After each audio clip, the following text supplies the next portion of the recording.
Hi friends, ಎಲ್ಲರಿಗೂ ನಮಸ್ಕಾರ. ಹೇಗಿದ್ದೀರಾ ಎಲ್ಲರೂ? ನಾನು ಚೆನ್ನಾಗಿದ್ದೀನಿ. ನೀವು ಚೆನ್ನಾಗಿದ್ದೀರಾ ಅಂದ್ಕೊಂಡಿದ್ದೀನಿ. ಮಸಾಲೆನ ಹುರಿದು ಮೆಣಸಿನ ರಸಂನ ಹೇಗೆ ಮಾಡೋದು ಅಂತ ಹೇಳ್ಕೊಡ್ತೀನಿ. ಇದಕ್ಕೆ ಬೇಕಾದ ಇಂಗ್ರೀಡಿಯೆಂಟ್ಸು ಈ ಥರ ಇದೆ.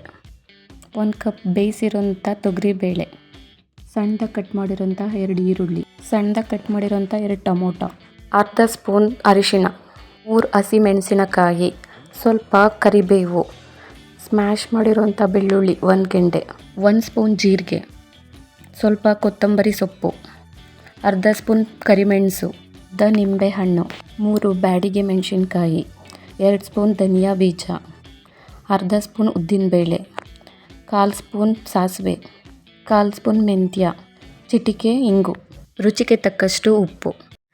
ಮೊದಲಿಗೆ 1 ಕಪ್ ತೊಗರಿಬೇಳೆನ ಕುಕ್ಕರಿಗೆ ಹಾಕ್ಕೊಂಡು 2 ಸರಿ ಚೆನ್ನಾಗಿ ವಾಶ್ ಮಾಡ್ಕೊಂಡಿದ್ದೀನಿ. ಅದಕ್ಕೆ ತಕ್ಕಂತೆ ನೀರು ಹಾಕಿ ಅರಿಶಿನ ಒಂದು ಸ್ವಲ್ಪ ಎಣ್ಣೆ ಹಾಕಿ ಚೆನ್ನಾಗಿ ಮಿಕ್ಸ್ ಮಾಡಿ 4 ವಿಷಲ್ ಕೂಗಿಸ್ಕೊಳ್ಬೇಕು. ಸ್ಟವ್ ಆನ್ ಮಾಡಿಕೊಂಡು ಒಂದು ಬಾಣಲಿನ ಇಟ್ಕೊಂಡು ಬಾಣಲಿ ಬಿಸಿ ಆದಮೇಲೆ 1/4 ಸ್ಪೂನ್ ಮೆಂತ್ಯ ಹಾಕ್ಕೊಳ್ತಾ ಇದ್ದೀನಿ, ಅರ್ಧ ಸ್ಪೂನ್ ಕರಿಮೆಣಸನ್ನ ಸೇರಿಸ್ತಾ ಇದ್ದೀನಿ, ಅರ್ಧ ಸ್ಪೂನ್ ಉದ್ದಿನಬೇಳೆ ಸೇರಿಸ್ತಾ ಇದ್ದೀನಿ, 2 ಸ್ಪೂನ್ ಧನಿಯಾ ಬೀಜನ ಸೇರಿಸ್ಕೊಳ್ತಾ ಇದ್ದೀನಿ. ಈಗ ಎಲ್ಲನೂ ಚೆನ್ನಾಗಿ ಫ್ರೈ ಮಾಡ್ಕೊಳ್ತಾ ಇದ್ದೀನಿ.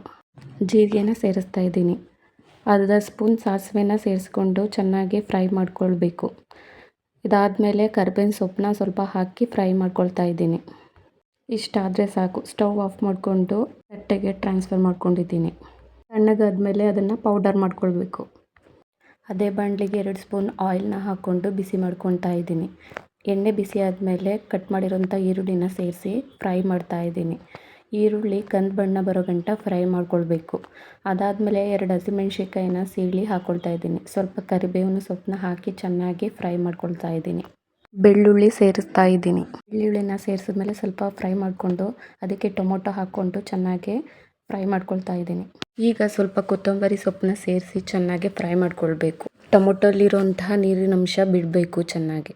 ಟೊಮೊಟೊ ಎಲ್ಲ ಚೆನ್ನಾಗಿ ಸ್ಮ್ಯಾಶ್ ಆದಮೇಲೆ ಸ್ವಲ್ಪ ಅರಿಶಿನ ಸೇರಿಸಿ ಉಪ್ಪನ್ನ ಸೇರಿಸಿ ಬೇಯೋಕ್ಕೆ ಸ್ವಲ್ಪ ಹೊತ್ತು ಬಿಡಬೇಕು. ಈ ಸಮಯಕ್ಕೆ ಆಗಲೇ ಬೇಯಿಸ್ಕೊಂಡಿರೋಂಥ ತೊಗರಿಬೇಳೆ ನೀರನ್ನ 2 ಸ್ಪೂನ್ ಹಾಕಿ ಚೆನ್ನಾಗಿ ಬೇಯೋಕ್ಕೆ ಬಿಡಬೇಕು. ಟೊಮೊಟೊ ಎಲ್ಲ ಚೆನ್ನಾಗಿ ಸ್ಮ್ಯಾಶ್ ಆಗೋ ಗಂಟ ಬೇಯಿಸ್ಕೊಳ್ಬೇಕು. ತೊಗರಿಬೇಳೆ ನೀರು ಇಂಗೋದ ಗಂಟ ಚೆನ್ನಾಗಿ ಬೇಯಿಸ್ಕೊಂಡ್ರೆ ಇದು ರುಚಿಯಾಗಿರುತ್ತೆ. ಈಗ ತೊಗರಿಬೇಳೆ ನೀರನ್ನ ಹಾಕ್ಕೊಳ್ತಾ ಇದ್ದೀವಿ. ರಸಮ್ಗೆ ತಕ್ಕಷ್ಟು ನೀರನ್ನು ಹಾಕ್ಕೊಳ್ಬೇಕು. ಹಾಕ್ಕೊಂಡು ಚೆನ್ನಾಗಿ ಒಂದು ಸರಿ ಮಿಕ್ಸ್ ಮಾಡ್ಕೊಳ್ತಾ ಇದ್ದೀನಿ. ಒಂದು ಕುದಿ ಚೆನ್ನಾಗಿ ಬೇಯೋಕ್ಕೆ ಬಿಡಬೇಕು. ಕುದಿ ಚೆನ್ನಾಗಿ ಬಂದಾದಮೇಲೆ ಒಂದು ಸರಿ ಚೆನ್ನಾಗಿ ಮಿಕ್ಸ್ ಮಾಡ್ಕೊಳ್ಬೇಕು. ಒಂದು ಸರಿ ಈ ಥರ ರಸಮ್ನ ಮನೇಲಿ ಮಾಡಿ ನೋಡಿ, ತುಂಬ ರುಚಿಯಾಗಿರುತ್ತೆ. ಆಗಲೇ ಮಾಡಿಟ್ಟ ಮಸಾಲೆ ಪುಡಿನ ಈಗ ಹಾಕ್ಕೊಳ್ತಾ ಇದ್ದೀನಿ.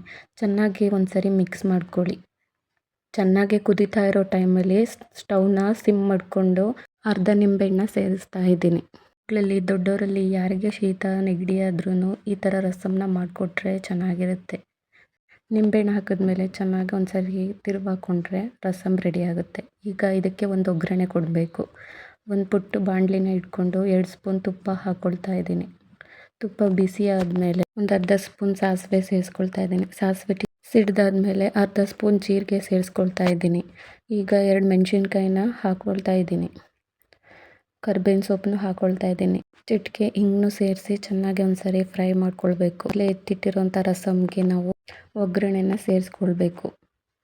ಈಗ ಸ್ವಲ್ಪ ಕೊತ್ತಂಬರಿ ಸೊಪ್ಪು ಸೇರಿಸಿ ಒಂದು ಸರಿ ಮಿಕ್ಸ್ ಮಾಡಿಕೊಂಡ್ರೆ ರುಚಿಯಾದ ಖಾರವಾದಂತಹ ಮೆಣಸಿನ ರಸಮ್ಮು ರೆಡಿಯಾಗಿದೆ. ಬಿಸಿ ಅನ್ನಕ್ಕೆ ಮೆಣಸಿನ ಸಾರನ್ನ ಹಾಕ್ಕೊಂಡು ತಿಂತಾ ಇದ್ರೆ ತುಂಬ ರುಚಿಯಾಗಿರುತ್ತೆ. ಈ ಮೆಣಸಿನ ರಸಮ್ನ ರೆಸಿಪಿ ನಿಮ್ಗೆ ಇಷ್ಟ ಆಗಿದ್ದರೆ ಲೈಕ್ ಮಾಡಿ, ಕಮೆಂಟ್ ಮಾಡಿ, ಸಬ್ಸ್ಕ್ರೈಬ್ ಮಾಡೋದನ್ನು ಮರಿಬೇಡಿ. Thank you.